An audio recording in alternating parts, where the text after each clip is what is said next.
क्या होता अगर राम ने रावण को मारा नहीं, माफ कर दिया होता? क्या लंका कभी जलती ही नहीं? क्या कभी युद्ध नहीं होता? क्या रावण बदल जाता? या फिर ये माफी पूरी मानवता के लिए सबसे बड़ी भूल बन जाती? आज हम कोई कल्पना नहीं कर रहे, आज हम एक अल्टरनेट धार्मिक रियलिटी एक्सप्लोर कर रहे हैं, जहाँ मर्यादा पुरुषोत्तम राम नहीं, क्षमाशील सन्यासी होते हैं।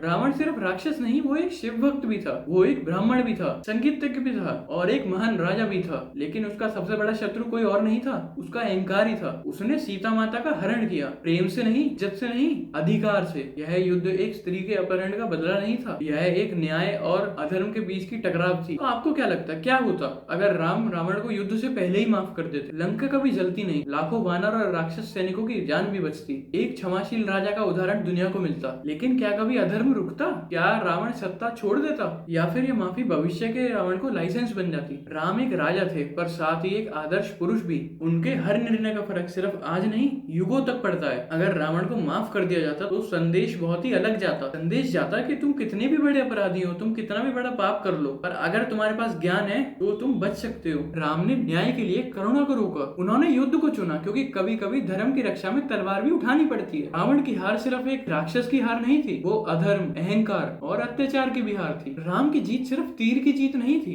वो धर्म और मर्यादा की जीत थी। अगर राम माफ कर देते तो रावण कभी एक प्रतीक बनता ही नहीं, बल्कि अधर्म को हमेशा के लिए ही एक लूप होल मान लिया जाता। राम ने रावण को माफ नहीं किया क्योंकि वो सिर्फ राम नहीं थे, वो धर्म का प्रतीक थे, वो धर्म के रक्षक भी थे। और धर्म की रक्षा के लिए कभी कभी करुणा और दया भाव से ऊपर उठकर युद्ध भी चुनना पड़ता है। अगर राम माफ कर देते तो क्या आज हम राम राज्य की जगह रावण राज्य में जी रहे होते? सोचिए। Thank you so much for watching this video. Comments में अपनी राय जरूर देके जाना, आप इस अल्टरनेट टाइमलाइन के बारे में क्या सोचते हो। ये काफी डिमांडेड टॉपिक था, इसलिए मैंने इस टॉपिक को चूज किया। Thank you so much for watching.